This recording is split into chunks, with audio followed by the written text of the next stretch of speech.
사랑하는 성도님들, 세계의 여러 과학이나 또 의료나 또 많은 그런 분야를 움직여가는 사람들이 있어요. 그죠? 최고의 두뇌 인력이라고 하는 사람들이 이끌어가겠죠. 그죠? 그런데 수많은 여러 혈통과 민족들이 많이 있겠지만 그 중에도 우리가 서로 알고 있고 공감하는 바들은 뭡니까? 유대인들이 세계의 각 분야를 많이 움직여간다라고 하는 사실이잖아요. 그죠? 어떻게 이렇게 유대인들이 그렇게 강력한 그런 능력과 역량을 발휘할 수 있을까?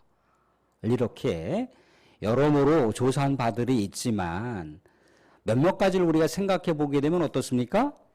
그들은 늘 언제나 하나님의 토라, 이 말씀 중심의 삶을 살았다는 거예요. 말씀을 끊임없이 읽고 반복하고 암송하고 또 말씀대로 살려고 하고 또 그 말씀을 따라서 또 기도하려고 하고, 그러니까 하나님께서 유대인들에게 개입하지 않을 수가 없는 거죠. 사실 유대인들이 세계를 이끌어간다기보다도 하나님께서 그 유대인들을 통해서 세계를 이끌어간다고 생각할 수가 있습니다. 그도 그럴 것이 우리가 성경 이야기를 보시게 되면요, 유대 민족을 위해서 기도했던 많은 사람들이 나와요. 그죠? 우리가 성경에 모세를 통해서도 볼 수 있지 않습니까? 모세가 애굽 왕자로서 혈통은 비록 히브리 혈통이지만 애굽 왕자로서 히브리인들이 고통당하는 것을 외면한 채 그저 화려한 왕궁에서 안락하게 생활할 수도 있었습니다. 그런데 그것을 포기하고 고통당하는 동족, 이 유대민족을 가슴속으로 품었다는 거예요. 이스라엘을 품을 수밖에 없었던 것이 늘 언제나 자신의 심령을 하나님께서 두드리셨기 때문에 유대민족을 품고 기도하고 그 백성들을 인도하여 출애굽시키는 그런 위대한 역사를 이루었지 않습니까? 광야 노정의 삶을 살면서 이스라엘 백성들이 하나님을 원망하고 모세를 원망했습니다. 그런데 하나님을 향해서 뭐라고 모세가 기도를 하느냐면, 하나님 분명히 모세를 통해서 새로운 민족을 줄 테니까 저 민족 포기해버리고 나하고 새로운 민족과 더불어서 새로운 역사를 펼치자라고 하나님께서 모세에게 제안했습니다. 그럼 정말 하루와 다르게 불평하고 원망하고 그렇게 하나님을 못 믿겠다고 하고 또 모세를 받아들이지 못하겠다라고 했던 그 민족과 어찌 모세가 같이 찾고 싶겠습니까? 그런데 모세는 심지어 자신이 하나님의 생명록에서 자신의 이름이 지어진다 할지라도 이 민족을 우리 하나님 품어주시고 긍휼히 베풀어 주시옵소서, 그렇게 기도하는 장면을 볼 수가 있어요. 예수님도 유대민족을 바라보면서 기도했습니다. 예루살렘 도성을 바라보면서 그 멸망당할 그 백성들을 바라보면서 울면서 기도했다는 겁니다. 너무 울면서 통곡하시면서 기도했어요. 우리가 알고 있는 대로다가 사도 바울도 그랬다는 거예요. 그죠? 내 고륙 친척 이스라엘 민족이 구원받지 못한다면 하면서 한탄해하고 통탄하는, 자기가 비록 저주받는다 할지라도 자기 민족, 자기 형제자매들이 구원받는 것에서 열렬히 하나님을 품고 기도했던 사람이 바울이지 않습니까? 예언서를 보게 되면요, 정말 애끓는 심정으로 민족을 바라면서 기도했던 사람들이 많이 있어요. 결국 하나님의 말씀 붙들고 기도했던 사람들을 통해서 이스라엘이 살아날 수가 있었고 이스라엘이 세계 도처에 영향을 끼칠 수 있는 그런 위대한 역량을 발휘할 수가 있었다는 겁니다. 사랑하는 성도들, 성경의 원리가 그렇다면 우리도 이 민족이 하나님께 위대하게 쓰임받을 수 있는 길은 어떤 길입니까? 우리가 이 민족을 품고 기도하면 되는 거죠. 기도하면 이 민족의 미래가 열릴 수 있겠죠. 사실 우리 이 분단의 아픔을 갖고 있는 서로 적대적인 대치 관계 속에서 여전히 분단의 아픔을 갖고 있는 나라는 세계 유일하게 이 한반도밖에 없어요. 남한과 북한밖에 없습니다. 예전에 남북 베트남과 남북 예멘과 동서독도 분열된 국가였잖아요. 그죠? 그런데 다 우리가 알다시피 뭐 흡수 통일이 됐든지 아니면 평화적인 협약을 통해서 통일이 됐든지 통일이 되었어요. 분단의 아픔을 갖고 있는 나라는 우리나라밖에 없다는 거예요. 우리 민족밖에 없다는 거예요.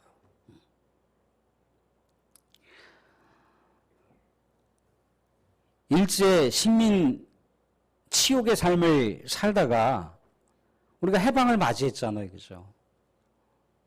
삼천리 방방곡곡을 울려 퍼져라 대한민국 만세를 외치면서 광복의 기쁨을 채 5년도 맞이하기 전에 민족상잔의 비극이 터졌지 않습니까? 사상이 뭔지도 모르고 이데올로기가 뭔지도 모르는 사람들이 전쟁터에 수백만 명이 죽어나갔어요. 그런데 그 후유증이라고 하는 것이 70년이 넘어가고 있는 이 시점에서도 계속되고 있다는 겁니다. MZ라고 하는 세대, 뭐 그냥 이 통으로 생각해 봐서 1990년, 1980년대 초반부터 2000년대 초반까지의 그 출생 대상들. 그러니까 소위 20대부터 40대 초반까지는요, 통일에 대해서 회의적인 생각을 갖는다고 합니다. 남한과 북한이 경제적인 격차가 37배, 37배.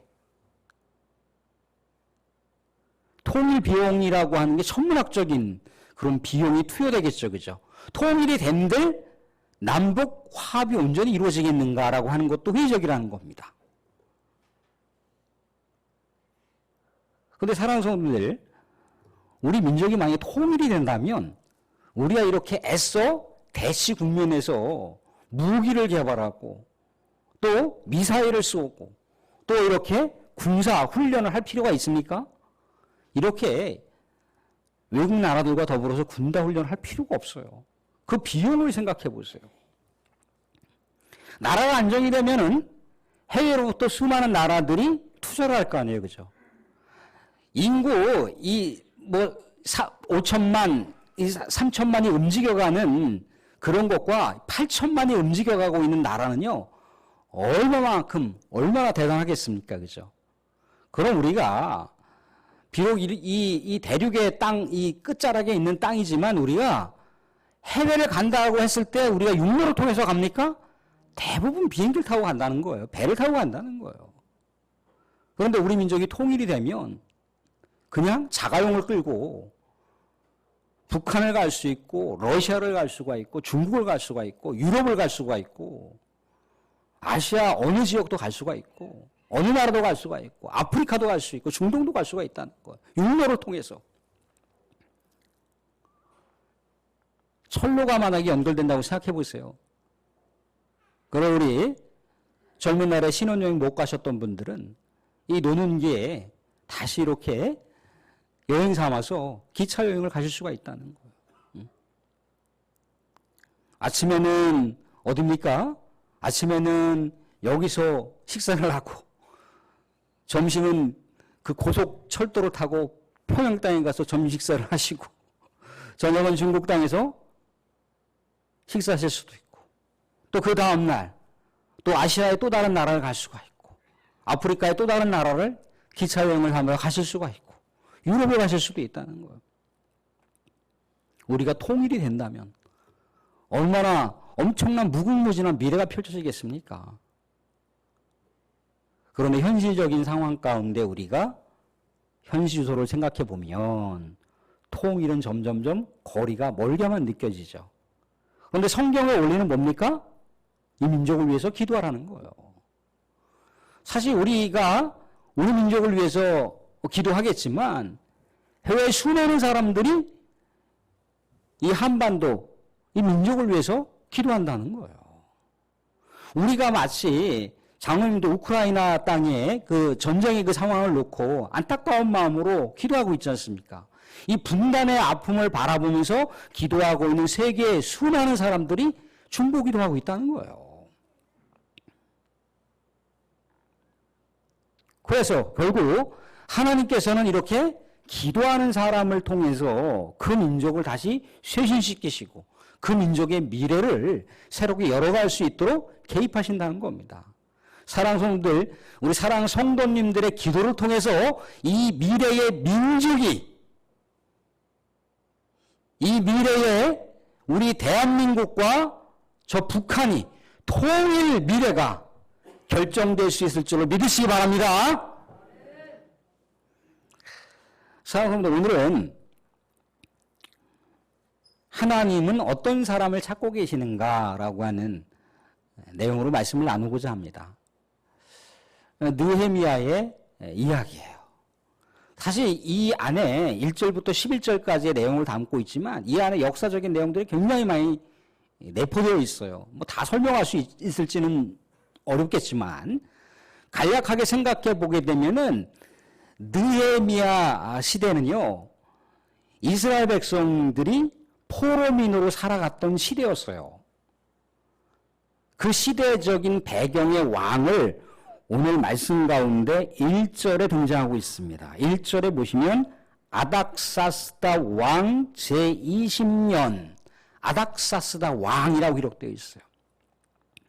아닥사스다 왕은요, 페르시아의 왕입니다. 근데 페르시아가 이 중동 전역을 지배하기 전에 어떤 나라가 지배를 했습니까?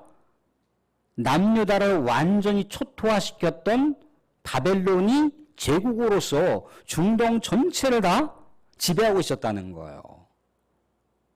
그런데 이 바벨론 제국을 무너뜨린 나라가 바사 제국, 페르시아라고 하는 제국이었다는 겁니다.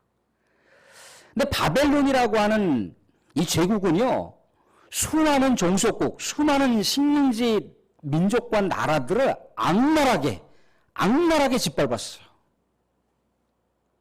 그런데 이 페르시아 왕들은요, 바벨론 제국을 무너뜨렸을 때 바벨론 제국이 통치하고 있었던 수많은 식민지를 고스란히 이 페르시아 제국이 다스렸을 것 아니겠습니까? 그런데 바벨론과는 다르게 좀 더 부드럽게 해줬다는 거예요. 그래서 고국으로 돌아갈 수 있게 해줬고요. 고국으로 돌아가서 그 민족들이 섬기는 신들을 자유롭게 섬길 수 있도록 했다는 겁니다. 그래서 그 혜택을 입은 나라가 유다 민족이에요. 유다 민족이 예루살렘 땅으로 돌아와서 하나님을 섬길 수가 있었습니다. 또한 하나님을 섬기려면 자원이 필요하잖아요. 그 자원들을 이 페르시아 제국이 대줬다는 거예요. 너네들의 신들을 섬긴다는데 필요한 자원이 있을 거 아니냐. 예전에 바벨론 제국에 의해서 짓이긴 당하고 바벨론 제국에 의해서 다 강탈당했던 그 모든 신들을 위해서 섬겼던 그런 기물들을 다 돌려주마. 그래서 돌려줬던 왕국, 이 나라가 페르시아 왕국이었다는 거예요. 근데 페르시아, 오늘 등장하는 이 아닥사스다 왕이 통치하기 전에 포로로 있던 이스라엘이 고국으로 돌아올 수 있는 그런 기회들이 있었습니다. 또한 고국으로 돌아왔고요. 고국으로 돌아왔던 이 포로된 백성들이 뭘 했겠습니까? 와서 했던 것이 성전을 짓는 거였어요. 예루살렘에 성을 쌓는 거였어요.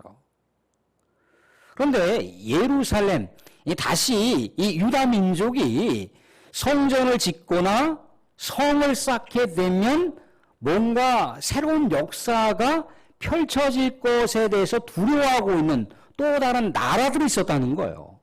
그래서 그 나라들이 페르시아 왕들에게 상소문을 올려요. 페르시아 왕이시여, 유다 민족이 지금 고국으로 돌아가서 성전을 쌓고 있고 성을 쌓고 있는데 막아주십시오. 막지 않으면 저 민족이 어디로 튈지 모르고 페르시아 왕을 반드시 반역할 것입니다. 라고 하는 상소를 올렸다는 거예요. 그 상소문을 페르시아 왕이 봐요. 야, 잘못했다가 안 되겠다 하면서 중지명령을 내리는데, 중지명령만 내린 것으로 끝나는 것이 아니라 설상가상으로 수많은 나라들이, 포로민들이 다시 고국으로 돌아와서 우리의 역사, 우리의 새로운 역사, 새로운 미래를 한번 열어가 보자라고 의기투합하면서 새로운 마음을 가지고 그렇게 살아보려고 했는데 어떻게 됐다는 겁니까? 그 주변에 있는 또 다른 나라들, 또 다른 민족들이 고국으로 돌아와서 새로운 희망의 부품을 갖고 있었던 이 예루살렘 사람들을 짓밟고 죽이고 공격했다는 거예요. 마치 우리가 그랬잖아요. 일제로부터 해방을 맞이할 때는 어떻습니까? 우리는 정말 미래가 있었습니다. 우리는 정말 무궁무진한 미래가 있었다는 거예요. 그런데 그 미래를 갖기도 전에 5년도 퇴치하지 않아서 민족상전의 비극이라고 하는 사상과 이데올로기에서 완전히 다 짓밟힘 당하는 그런 고통의 세월을 보냈지 않습니까? 이스라엘의 역사도 그런 고통이 있었다는 거예요. 그런데 이 참혹한 고국의 현실을 눈으로 목격한 사람이 누굽니까? 오늘 등장하고 있는 느헤미야의 절친이었던 하나니가 그 상황을 고스란히 다 봤다는 거예요. 그래서 다시 여전히 이 페르시아의 신하로서 포로민으로 잡혀있는 이 느헤미야에게 고국의 현실을 얘기해 줍니다. 왜 그러냐면 느헤미야가 비록 2세대로서 이 고국 땅이 어떻게 돌아가는지는 잘 몰랐지만 고국에 대한 열망이 있었다는 거예요. 다시 예루살렘에 미래가 있을 것에 대해서 마음을 품고 기도했던 사람이 느헤미야였다는 겁니다. 그래서 느헤미야 이름이 하나님의 위로라고 하는 의미가 담겨 있어요. 늘 언제나 민족을 향해서 기도하고 민족을 향해서 우리 하나님을 향하여 기도했던 이 사람 느헤미야가 고국의 현실을 들었다는 겁니다. 고국의 현실이 어땠다는 겁니까? 오늘 말씀 가운데 보시면 3절 말씀을 볼 수가 있습니다. 3절 말씀. 3절 말씀 보시면 고국의 현실이 이렇다는 거예요. 중간쯤에 보시게 되면 거기에서 큰 환난을 당하고 능욕을 받으며 예루살렘 성은 허물어지고 성문들은 불탔다 하는지라. 이랬을 때 느헤미야의 반응이 4절에 나와요. 내가 이 말을 듣고 앉아서 울고 수일 동안 슬퍼하며 하늘의 하나님 앞에 금식하며 기도하여. 민족의 이 무너지는 참혹한 현실, 민족의 수많은 나라들에서 회파당했던 꿈을 다 짓눌려버린 그 고국의 현실을 바라보면서 통절하게 가슴을 움켜쥐면서 수일 동안 눈물로 하나님 앞에 통곡하며 금식으로 회개 기도했던 느헤미야의 모습을 볼 수가 있다는 거예요. 오늘 말씀 가운데 보면 5절부터 쭉 나오는 내용들은요, 사실 느헤미야가 신명기의 말씀을 붙들고 기도하는 대목입니다. 그러니까 신명기의 말씀은 어떤 내용이냐면 딱 두 가지로 나와 있어요. 크게 뭉뚱그려서 말하자면 딱 두 가지예요. 하나님의 말씀을 지키면, 하나님의 말씀을 이스라엘 백성들, 하나님의 백성들이 붙들고 살면 그 백성들에겐 은혜와 축복이 있겠지만, 하나님의 말씀을 저버리고 하나님을 거역하는 삶을 사는 하나님의 백성이라면 그 백성들은 이방에 의해서 멸망당하고 이방에 의해서 어딘지도 모르는 곳으로 끌려다니면서 흩어지게 된다라고 하는 언약의 말씀이라는 거예요. 이 언약의 말씀대로 이스라엘 백성들이 살지 못했으니 이스라엘이 멸망됐던 것이고 이스라엘이 바벨론에 의해서 포로 생활을 했던 것이고 어딘지도 모르는 곳으로 끌려가서 흩어지는 삶을 살게 되었노라고 지금 느헤미야가 신명기의 말씀을 그대로 적용하면서 통에 자복하고 있는 장면을 우리가 보고 있는 거예요.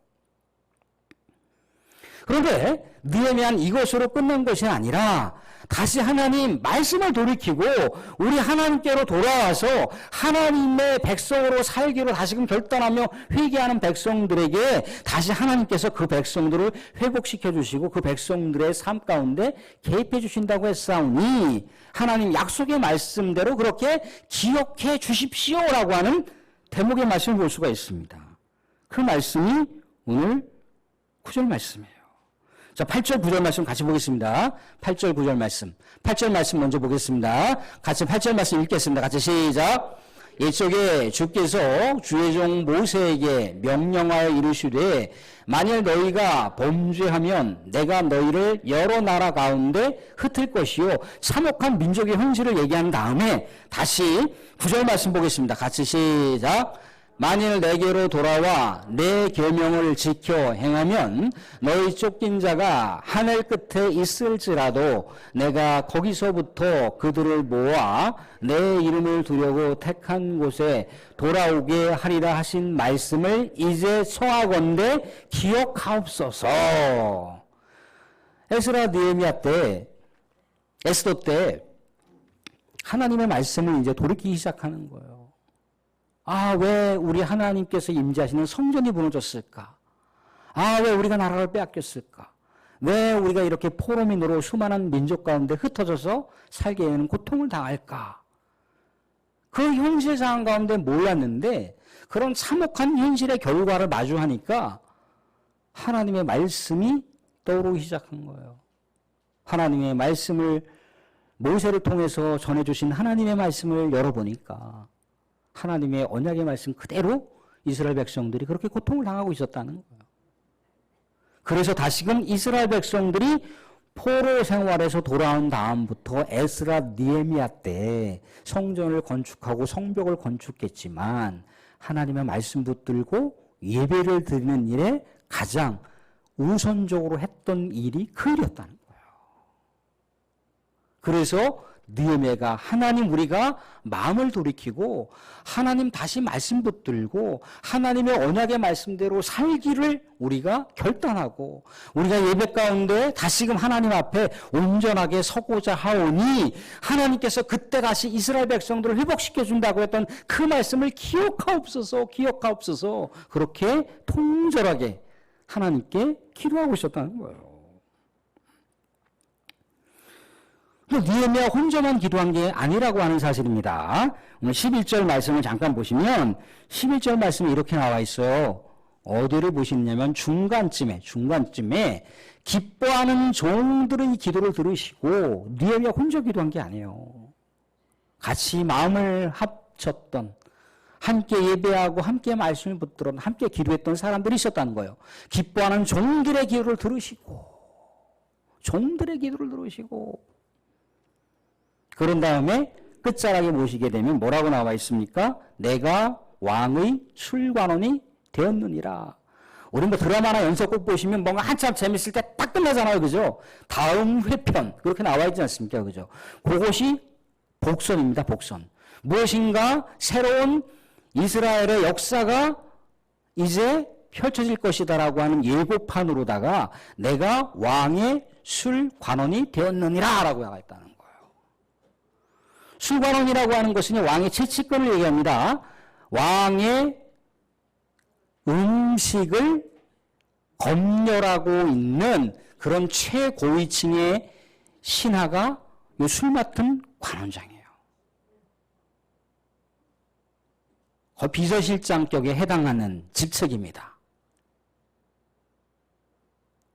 뭔가 이제 이스라엘에 뭔가 선한 역사가 펼쳐질 거라고 하는 어떤 그 가능성이 예고판으로 주어지고 있는 겁니다.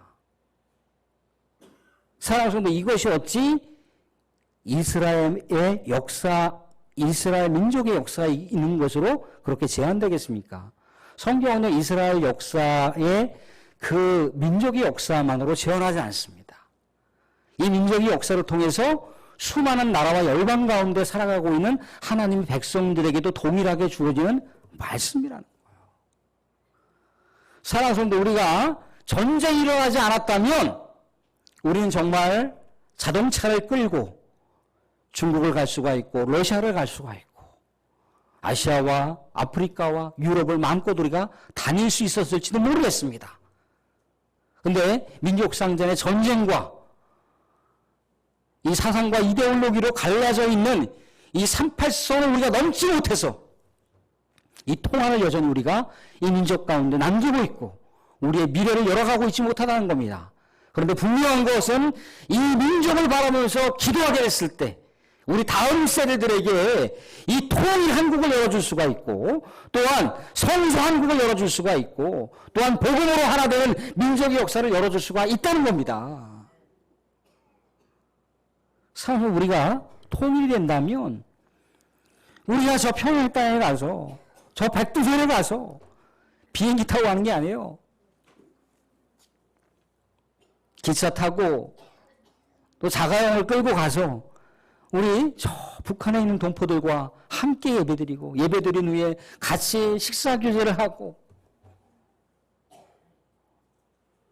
또 수많은 또 우리 교회 역사에 또 미래를 소망하고 꿈꿀 수 있는 일들이 무궁무진하게 남아있다는 거예요. 사랑하는 성도들, 이 민족의 미래는 기도하는 사람들이 있어서, 우리 믿음의 사람들이 있어서 밝은 미래가 될 줄로 믿습니다. 예, 사랑하는 성도 말씀을 맺겠습니다. 오늘 느헤미야가 민족을 바라면서 기도했습니다. 그 민족을 바라면서 기도할 때 하나님의 위대한 역사가 작동되기 시작했다는 겁니다. 이 나라 이 민족의 미래와 앞날이 우리 사랑하는 성도의 기도 가운데 달려있다라고 하는 것을 우리가 늘 언제나 상고하시면서 깨어있는 기도자가 되실 수 있기를, 깨어있는 기도자로서 민족을 살리고 민족을 부흥시키고 민족의 미래를 열어갈 수 있기를 주님의 이름으로 축원드립니다.